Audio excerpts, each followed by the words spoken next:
आजकल आपको hybrid cars का नाम बहुत सुनने को मिल रहा होगा। मारुति, टोयोटा और होंडा जैसे ब्रांड्स इंडिया में हाइब्रिड्स को काफ़ी प्रमोट कर रहे हैं।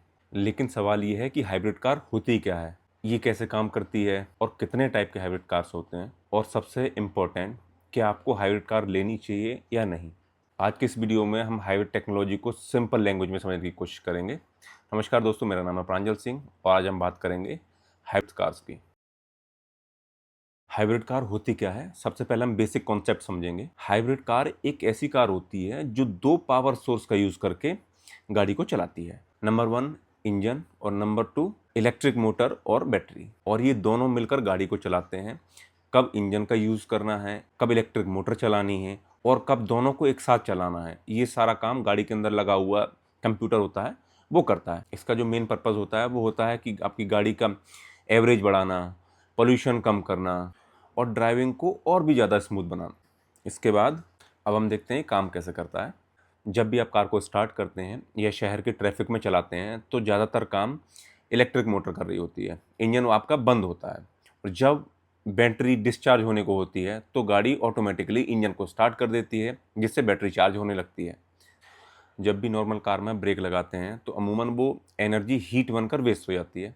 लेकिन हाइब्रिड कार में क्या होता है, उसमें जो इलेक्ट्रिक मोटर लगी हुई होती है वो जनरेटर की तरह काम करती है और ये ब्रेकिंग की एनर्जी को इलेक्ट्रिसिटी में कन्वर्ट कर देती है और उस इलेक्ट्रिसिटी से बैटरी चार्ज होने लग जाती है। इसी प्रोसेस को बोलते हैं रीजनरेटिव ब्रेकिंग।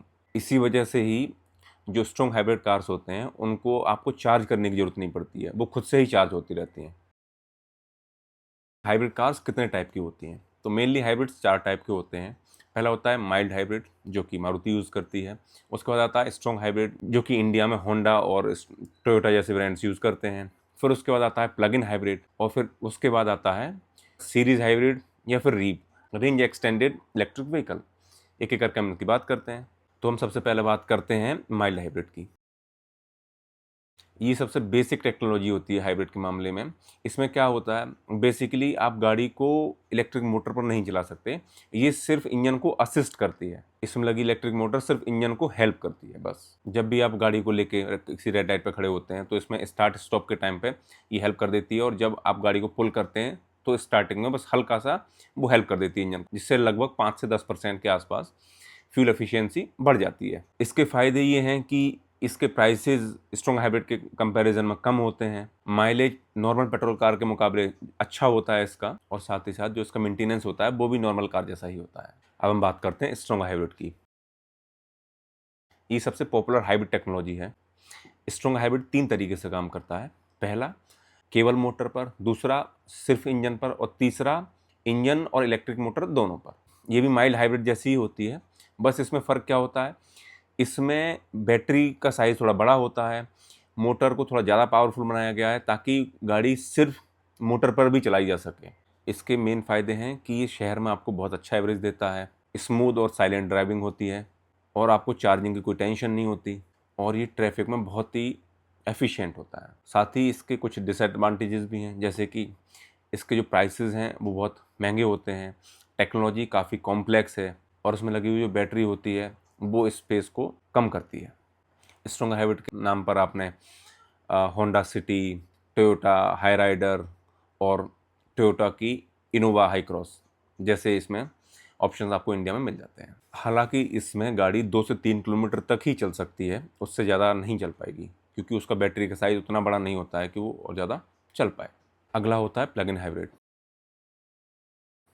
इसमें आपको एक बड़ा बैटरी पैक मिलेगा, जिसको आपको एक्सटर्नली चार्ज करने की ज़रूरत पड़ेगी, और इंजन भी इसमें दे रखा होता है। बैटरी को आप चार्जिंग स्टेशन या घर पर भी चार्ज कर सकते हैं। वहीं बात करें हम रेंज की, तो लगभग प्योर ईवी मोड पर इसमें 100 किलोमीटर के आसपास की रेंज मिल जाती है। बाकी जब बैटरी ख़त्म हो जाती है तो नॉर्मल जो हाइब्रिड कार्स होते हैं उन्हीं की तरह ये काम करने लग जाती है। तो जिनको शहर में चलना है और बजट का कोई कंस्ट्रेन नहीं है, उन लोगों के लिए एक बेहतर ऑप्शन हो सकता है। हालांकि ये बहुत महंगी गाड़ियों में आती हैं। इसके कुछ डिसएडवांटेज हैं कि ये बहुत महंगा होता है कंपेयर टू स्ट्रॉन्ग हाइब्रिड और माइल्ड हाइब्रिड, और आपको बेस्ट एफिशिएंसी इसे निकालने के लिए आपको इसको चार्ज करने की ज़रूरत पड़ती है। आपकी जो डिपेंडेंसी होती है वो इसकी चार्जिंग पर होती है, ना कि सेल्फ चार्जिंग पर। इसके बाद आता है सीरीज़ हाइब्रिड या फिर रेंज एक्सटेंडर। इसका जो कॉन्सेप्ट है वो बिल्कुल डिफरेंट है इन सब से। इसमें इंजन कभी भी व्हील्स को डायरेक्टली पावर नहीं देता है।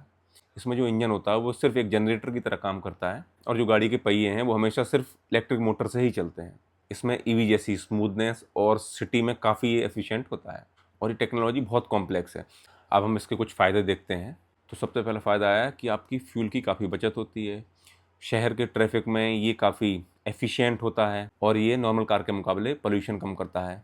साथ ही साथ इसमें इलेक्ट्रिक मोटर के लगे होने से इसका जो इंस्टेंट टॉर्क है वो काफ़ी अच्छा हो जाता है। और वहीं बात करें हम स्ट्रॉन्ग हाइब्रिड की, तो स्ट्रॉन्ग हाइब्रिड में आपको कोई भी एक्सटर्नल चार्जिंग की ज़रूरत नहीं होती है, गाड़ी खुद ही उसको चार्ज करती रहती है, और इसका जो ड्राइविंग एक्सपीरियंस होता है वो काफ़ी रिफाइंड और स्मूथ होता है।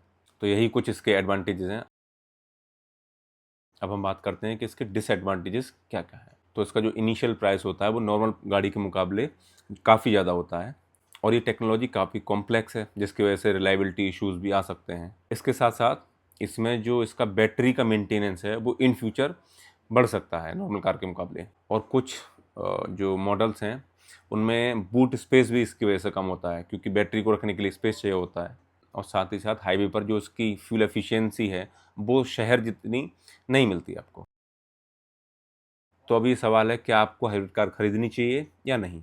तो अगर आप रोज़ सिटी में ड्राइव करते हैं, अपने फ्यूल का जो खर्चा है उसको आप कम करना चाहते हैं, गाड़ी की फ्यूल एफिशिएंसी को आप बढ़ाना चाहते हैं, और आप ईवी की चार्जिंग की टेंशन नहीं लेना चाहते हैं, तो स्ट्रॉन्ग हाइब्रिड आपके लिए एक बेस्ट ऑप्शन हो सकता है।